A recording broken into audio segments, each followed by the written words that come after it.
Welcome back to Advent Next, a place where we hold life and faith discussions with experts and PhD professors about theology, culture, and matters related to our walk of faith. Today, we have Dr. Fernando Ortiz, the director of the MDiv program at Andrews, as well as the founder of the Care for Cuba project. On this episode, we're going to talk about Cuba, a country that has been largely forgotten by the Western world. By taking a unique and creative approach to evangelism, Dr. Ortiz initiated a project that everyone said couldn't be done. 20 years later, Care for Cuba is one of the leading outreach projects to Cuba in the world. It continues to make an impact upon forgotten communities by listening to their needs and finding creative solutions to everyday problems. Welcome to Advent Next. Our guest today is Dr. Fernando Ortiz from Andrews University Seminary. He is the director of the MDiv program, and he's also the founder of the Care for Cuba project. Thank you for being on today. My pleasure. So I brought you here because I think what you're doing in Cuba is phenomenal work, and I would love to kind of talk more about that with you. But first, kind of introduce yourself. Tell us a little bit about yourself, something maybe we don't know. Sure. Well, as you said, I lead the Master of Divinity program. It's a program where young adults need to get their training to go to the world and change the world. But that consumes my mind. How can I, on a daily basis, give the tools and the information necessary for these students to go on afterwards and change the world? Mm. But other than that, I'm a married man with three boys. Mm. That's my other part of the world that consumes my thoughts and my life, and that's the extent of my. Your world. My world. So how did you get involved with the Care for Cuba project? I mean, America especially has had such strenuous relationships with Cuba. It's a country, I don't think we're still allowed to fly there. So, I mean, how did you get involved and how did this start for you? Alrighty, so about 20 years ago, I was studying here at Andrews and also pastor of the Bering Springs Spanish Church. And some of the folk from the church just arrived from Cuba. Mm. And I was able to talk to them and tell me how is Cuba. And they would tell these incredible stories, not only of the beauty of how the Lord was working there, but how difficult life was there. And then I started to realize that the world, listen to this, Kendra, the world had literally forgotten about Cuba. Actually, there is one author who says, Cuba, the country that has been forgotten.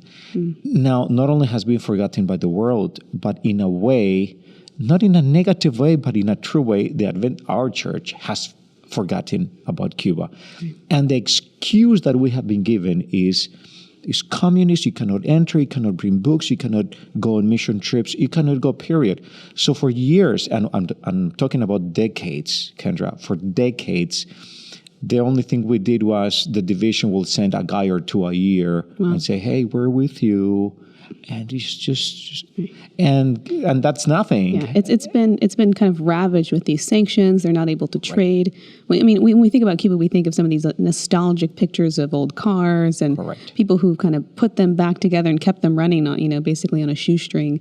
And you're right, like they've had such crazy economic sanctions, and for us to just send a guy every once in a while to say we're with you doesn't really give you the message that we're really with you. Exactly, nor the resources that they need. Yeah. So I said, how about if we go there? And everybody says, no, you can't. The government will not allow you. You cannot go on mission trips. You cannot go on any religious-oriented thing. You cannot preach there. You cannot. And I said, why not? Mm. And so we organized the first mission trip to Cuba in 1998 with the Bering Springs Spanish Church, and it was a blessing. What were some of the challenges of starting that? I mean, I'm sure you met a couple obstacles being able to initiate that. The first obstacle was that everybody says it cannot be done. And probably that's what gave me more impetus to do it. You tell me it cannot be done, for God, nothing is impossible. So that was the first. Even some Cubans say, oh, no, and if you go, they will arrest you and so forth. So that was the first challenge. The second challenge was financial, because I wanted to take Andrews University students. And of course, that would cost money, but the Lord provided. And the third challenge was to know exactly what they needed. And that's why I went there on a scouting trip. I always go on a scouting trip and investigate, okay, what is it that they need?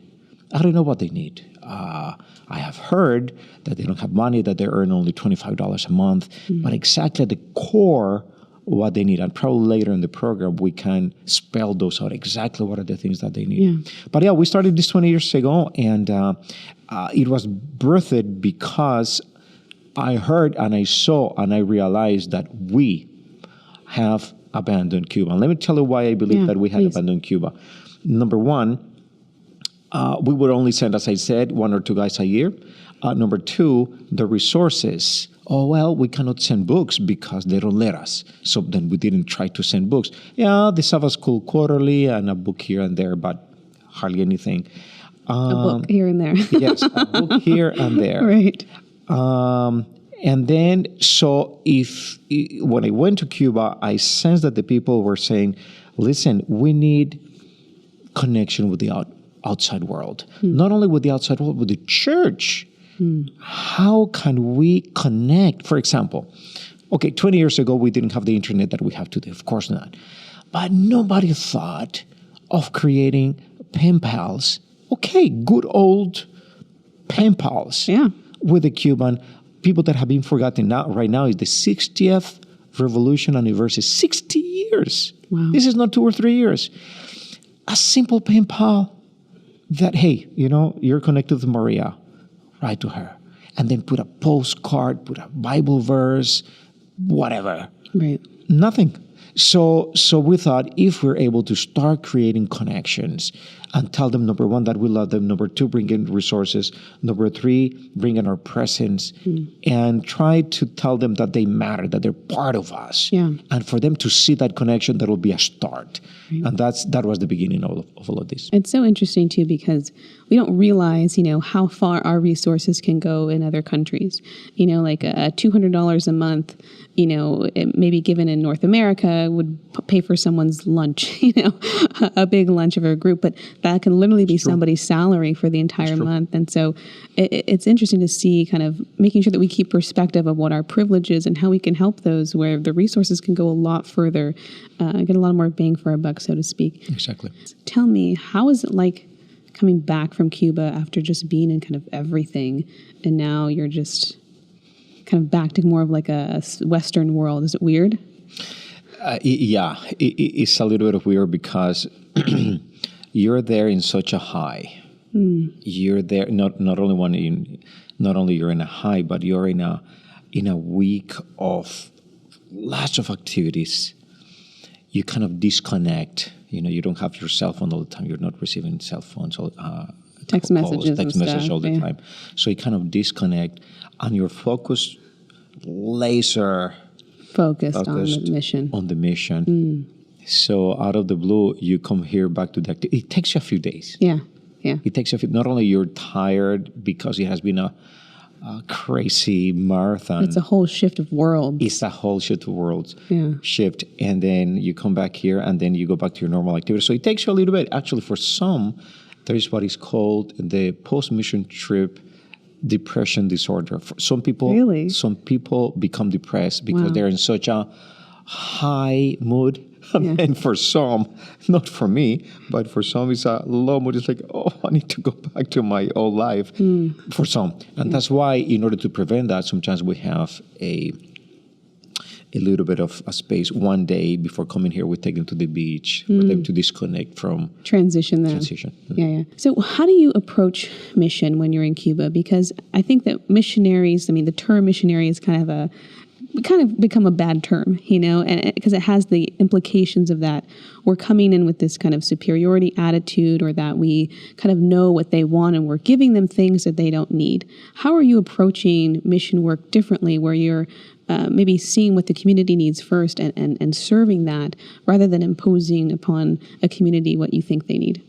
That's a very good question, because Adventist was birthed in the States. Actually, I worked in Battle Creek, where it's called the cradle of Adventism. So I know that we kind of have that sense of entitlement. We know everything. The Adventist message was born here, and then now we go and conquer the world. And we know what they need, and we bring it. We bring the message, and So there is a danger of us trying to impose what they need. So what we do in order to avoid that is that every year I do a scouting trip. I do my own investigation, and I go there and I talk to conference officials, to lay people, to Bible worker, and to folk in the street, and see what they need. And I have learned so much more than I could have ever imagined by doing that. As opposed to imply, well, they have been cut off from the world, therefore they're dumb.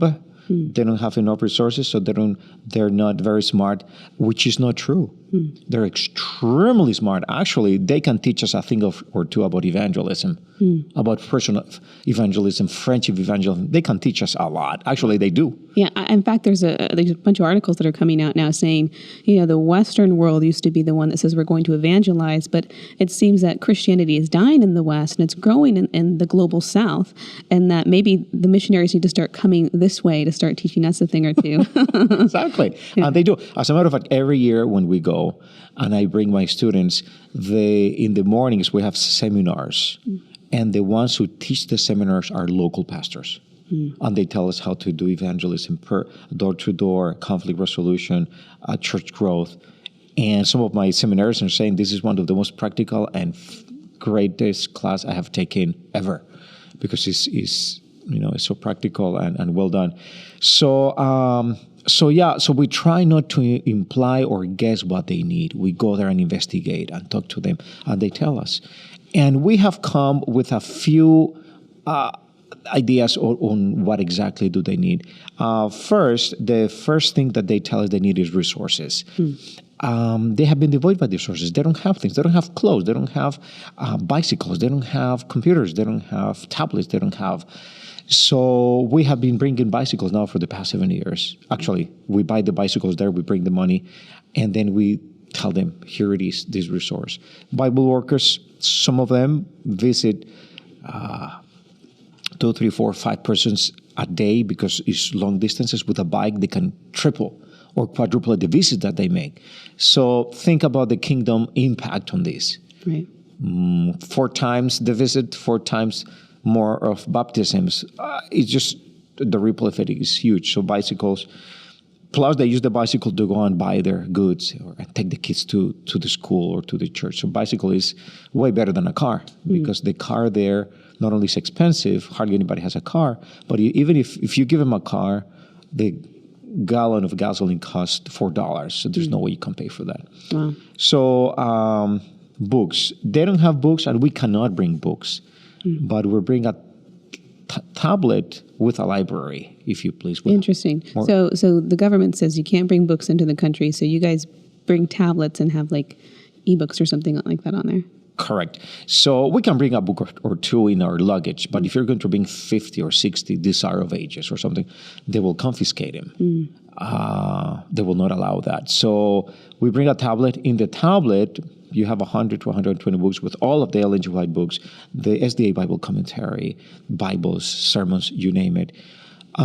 So they haven't had books for years. For example, one day there, I gave one lay person a book, and he said, "Hey, this is for you." And he was beaming. "This is for me?" And I said, "Yes, this is a book for you to add to your library." And you know what he said? "What library?" I don't have one. Well, nobody here has a library. We have the concept that in our houses we have several books, probably shelves and shelves of books. They just don't have that. They don't even have the shelves, let alone the books. So that was, with his Bible, that was probably his only book. So when you bring a tablet with a library of books, they cry. And they said, now I don't know what to do with all these books. Of course, they're going to start reading and sharing, but it's a blessing. And we do the same thing with the phones. We fill them up with the memory, with books and so forth, and the computers. Wow.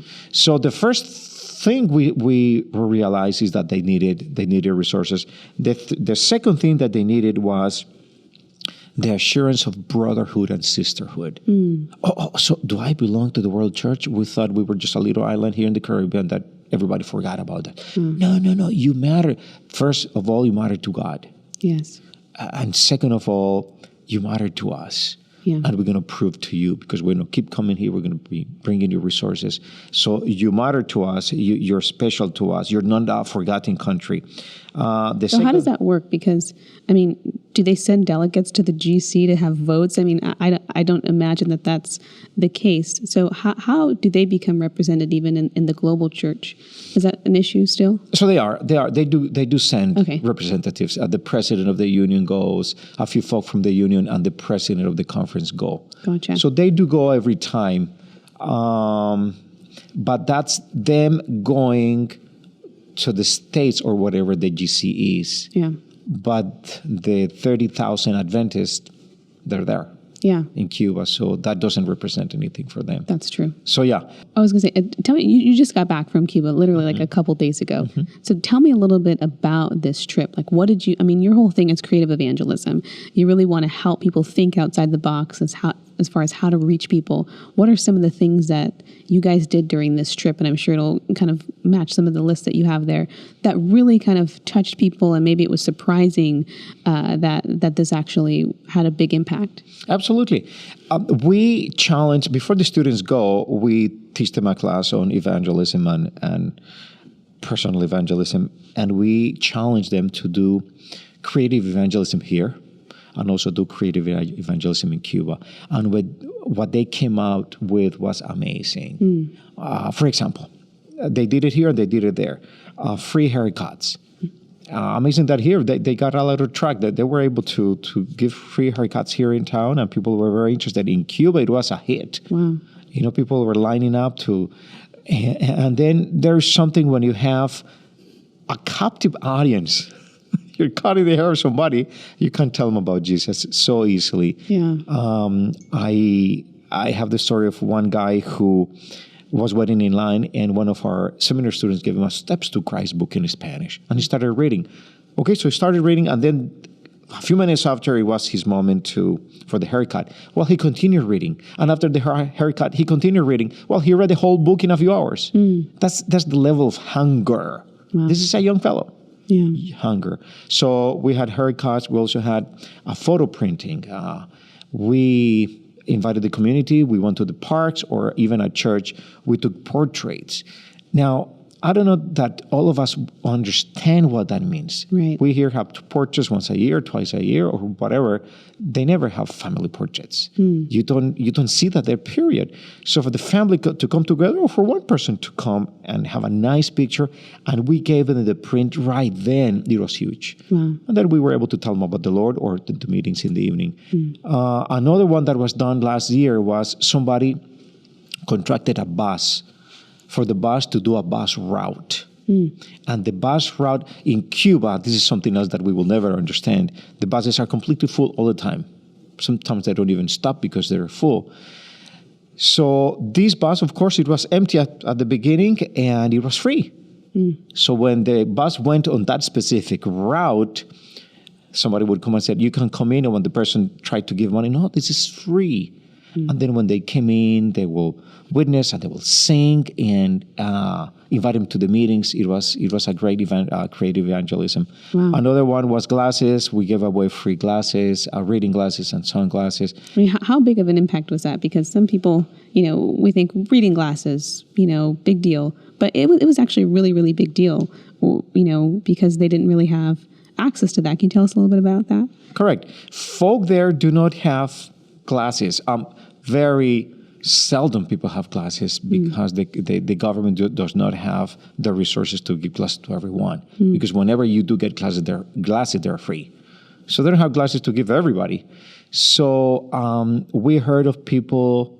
I overheard one guy said whenever he got his glasses, he says, "Wow, now I can read my Bible." Wow. We don't understand what that is. So we were able to give more than 200 pairs of glasses. And so it was a huge impact because the community said, this church cared for us. Yeah. They're looking after our needs, and they were able to get that. That's amazing. What you guys are doing, it seems like the little that you have is going so far and making such a big impact. And like you said, giving them the perception that you're not forgotten. We do care about you. You are part of a global community. I mean, what are some things that you're hoping to do as you move forward? And I know I heard some stories yesterday of like even just little ministries like a children's ministry where they're using a puppet and everyone just fell in love with that puppet by the end of the week. So what are some things that you're seeing, like, there's still so much room for us to do more? What are some things that you're looking forward to being able to accomplish in the years to come? Wow. Yeah, you're totally right. There's so much room. For example, there's 30,000 Adventists, and we have been able to give only 500 bikes. But 500 is a lot. It's just that it seems little compared to 30,000 Adventists. And our goal is to give 10,000 bicycles, because out of the 30,000 members, of course, there's a lot of kids and a lot of elderly. But those in between, those $10,000 are young adults that want to change the world for Christ. Well, we want to give bicycles to them. Little by little, we may be able to bring 50, 60, or 100 every year, but we'll get there. It makes an impact. It makes an impact. Yeah.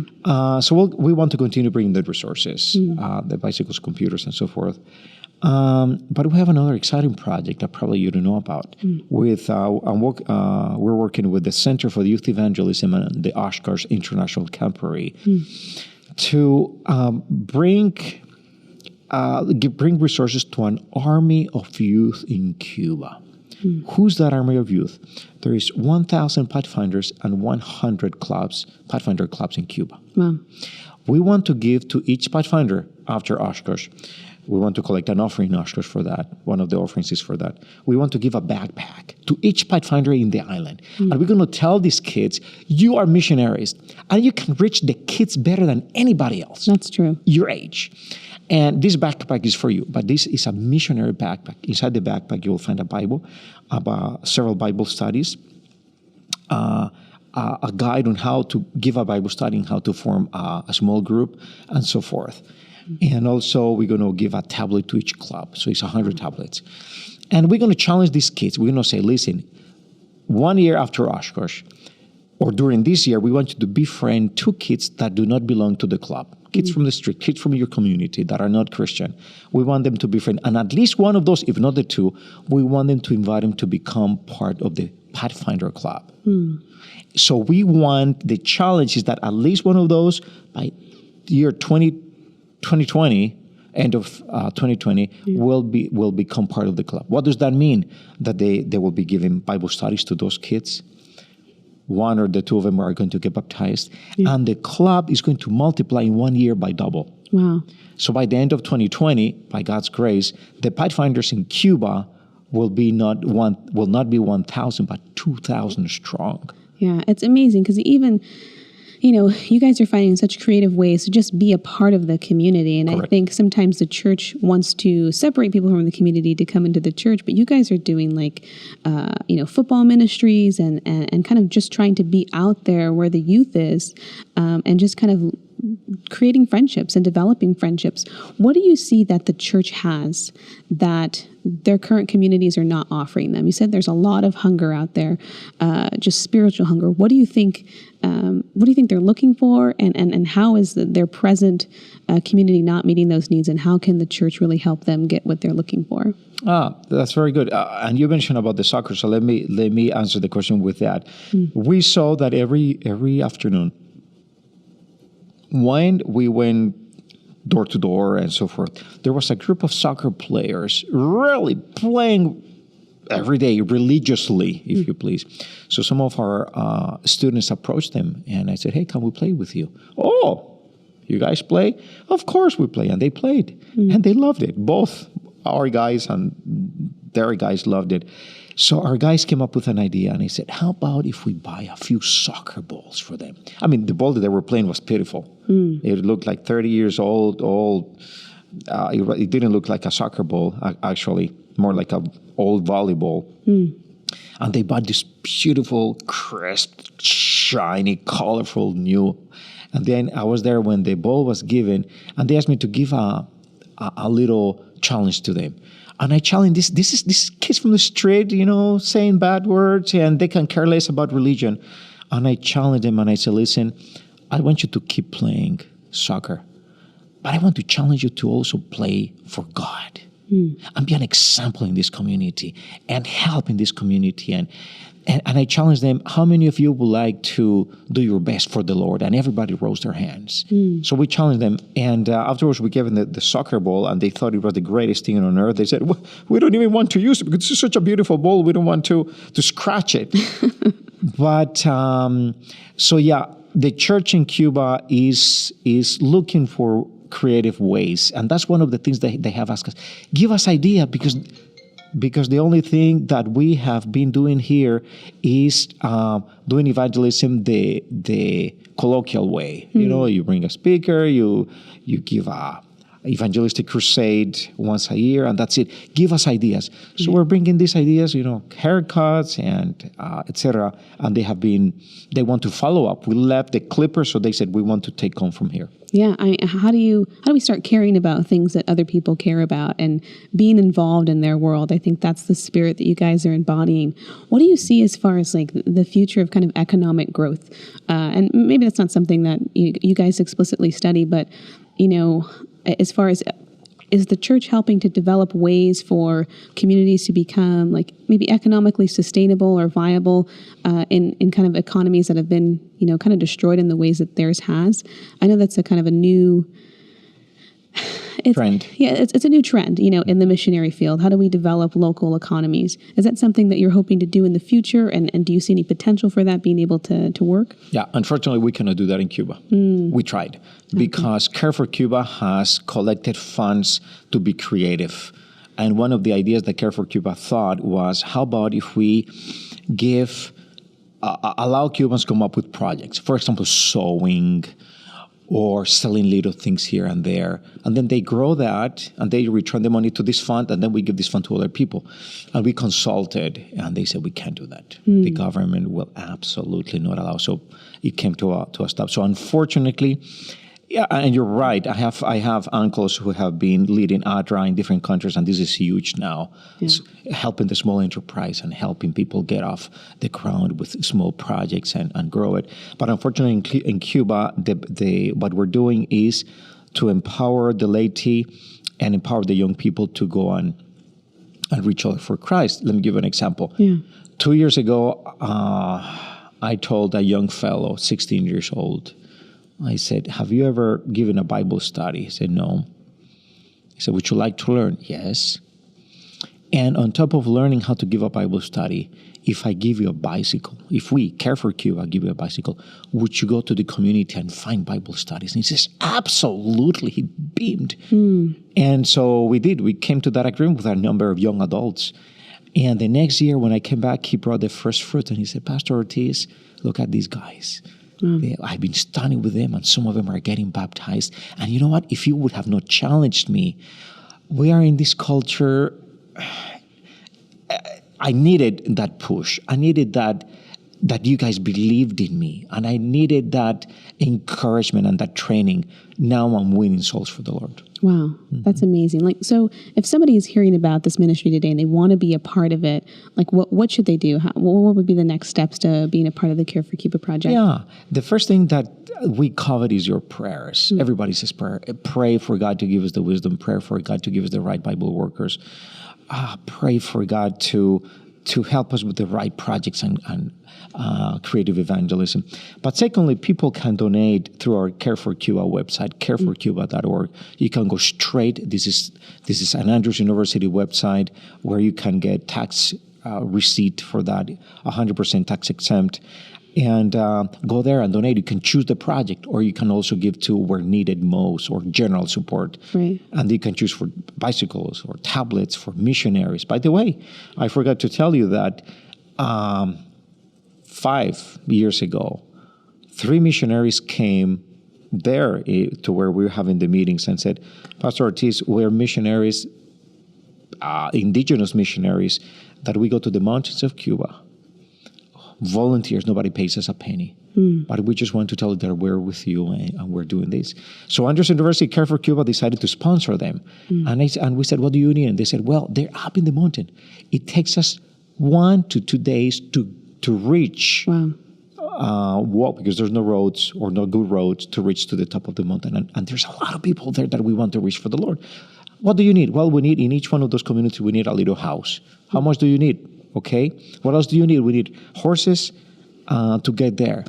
And we launched to this community, and the money poured in, we were able to buy. They're not very costly. The houses cost only $3,000-4,000. Oh wow! But we have 2 houses there. We have 2 missions outposts. It's amazing. That people from this community have donated. And then when we launched about the horses, it was crazy because the churches in the area, the kids, the Sabbath school kids, I want to give towards a horse, and we received more money for horses than for the house than horses that we needed. Oh, we only needed 3 or 4 horses, and we had to say, this is it. We have no horses. Yeah. So now these 3 guys, the 3 adults, we pay them a modest sum a month. Plus, we got their homes. Well, it's a home that doubles up as a church, plus the horses. And so the Lord is blessing that ministry. That's fantastic. Mm-hmm. So as we kind of wrap up, I want to kind of give you some of the last thoughts on this project. What are your hopes for the future for Care for Cuba? Because, I mean, it's so amazing. Like I said, a little goes a long way in these places. And this is a country that's been just economically ravaged by the sanctions. They don't have access to resources. I'm sure your vision for what could be done is greater than what you guys currently have the resources for. So what is your hopes for the future as you move forward in the years to come?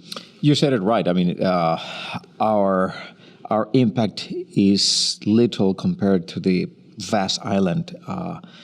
Cuba is as long as Michigan, and it's huge. And we cannot reach but only one community a year, and other mission trips go to different places. By the way, we were the first group as a mission trip and as a university to go there in 1998. Before then, we had not heard of anybody going there, precisely because we cannot go. We can't go. And since then, many other mission trips have gone there. But I have 2 dreams for the future. Number one, that we're able to bring enough resources, even though little, and enough inspiration for the locals to pass that torch to other locals.